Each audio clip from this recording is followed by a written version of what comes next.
शेरवंश आप सभी को उम्मीद करता हूँ आप सारे मौसम होंगे, खुश होंगे और श्री जी की परम कृपा आप सबके ऊपर बरस रही होगी। दोस्तों कुछ दिनों से कुछ भाई बहन व्याहुला से रिलेटेड कुछ बेसिक क्वेश्चन मुझसे बराबर पूछ रहे हैं और मैं बहुत दिनों से कोशिश कर रहा था कि वीडियो बनाऊं, लेकिन इन दिनों थोड़ा मेरी तबीयत थोड़ा डाउन है। डाउन बेसिकली मेरे को नेजल इन्फेक्शन हो गया है और इसकी वजह से मेरे को बोलने में और थोड़ा सा मेरी नाक में जो है काफ़ी ज़्यादा प्रॉब्लम हो रही है, जिसकी वजह से रेगुलर इन दिनों मैं यूट्यूब पर नहीं हूँ। बट अब श्री जी कृपा से धीरे धीरे थोड़ा आराम है। तो इस वीडियो में मैं वही सारे क्वेश्चन एक ही वीडियो में रैप अप कर देता हूँ जो व्याहुला से रिलेटेड भाई बहन जो है कमेंट करके पूछ रहे हैं।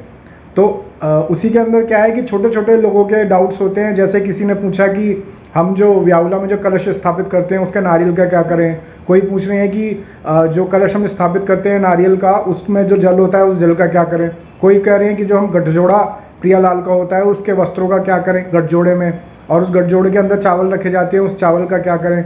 तो इसी तरीके से बेसिक क्वेश्चन व्याहुला से रिलेटेड कुछ भाई बहनों के हैं वो इस वीडियो में हम ले लेते हैं। लेकिन उससे पहले आप सभी से रिक्वेस्ट है चैनल सब्सक्राइब कर लीजिएगा ताकि ऐसे ही अपडेट वीडियोस आपके पास आ जाया करें। और अगर आप मुझे इंस्टाग्राम पर ज्वाइन करना चाहते हैं तो ये रहा वहाँ का QR कोड, आप यहाँ मुझे ज्वाइन कर सकते हैं। चलिए बढ़ते हैं वीडियो की तरफ। दोस्तों सबसे पहले हम ये समझ लेते हैं कि व्याहुला में जो कलश स्थापित किया जाता है उसका जो नारियल होता है उस नारियल को हम प्रसाद के रूप में खा सकते हैं और लोगों में बांट भी सकते हैं।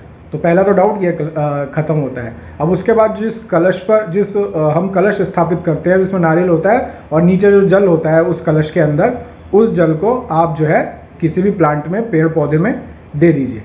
अब बात आती है कि जो हम गठजोड़ा बनाते हैं प्रियालाल का, तो उसके वस्त्रों का क्या करें। जो नीलांबर और पीतांबर का जो गठजोड़ा बनाया जाता है, तो जब व्याहुला समाप्त हो जाए उसके बाद आप उस गठजोड़े को जो वस्त्र हैं उन्हें अच्छे से तरीके से लपेट कर अपने घर के पूजा घर के अंदर ही रख सकते हैं।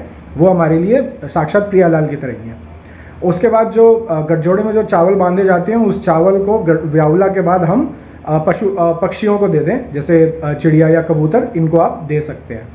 एक क्वेश्चन और बेसिक ये आता है कि जो हम व्याहुला में जो पद गाते हैं तो उसमें किस तरह से व्याहुला के पद किस तरह से गाए जाते हैं। तो देखिए ये पूरा थ्रू आउट व्याहुला जैसे होता है उसी तरीके से आप उन पदों को गाते हैं। वैसे मैंने थोड़ी सी जानकारी जो ली थी, और क्योंकि मैंने अभी तक खुद में प्रियालाल ने मुझसे व्याहुला नहीं कराया है, लेकिन जो बेसिक जानकारी मुझे पता है वो इतना पता है कि जो व्याहुला के जो पद होते हैं उसको आधा तो सहरे से पहले गाया जाता है और आधा सहरे के बाद गाया जाता है, लेकिन ये कंटिन्यूटी में होता है। तो इसलिए आप बिल्कुल अपने भाव से, जैसे आपके प्रियालाल हैं आप उनका व्याहुला कर रहे हैं, तो जैसा आपका भाव है उसी तरीके से आप व्याहुला के पद कंटिन्यू गा सकते हैं। तो ये बेसिक क्वेश्चन व्याहुला से रिलेटेड लोगों के होते हैं। अगर इसके अलावा भी कोई क्वेश्चन है तो आप मुझे कमेंट कर सकते हैं, मैं उसका रिप्लाई करने की पूरी कोशिश श्री जी की कृपा से करूंगा। वीडियो अच्छी लगी तो लाइक जरूर कर दीजिएगा। जल्दी मिलूंगा आपसे एक नई वीडियो पर नए कंटेंट पर। अपना ख्याल रखिए, मुस्कुराते रहिए, शेयर करिए।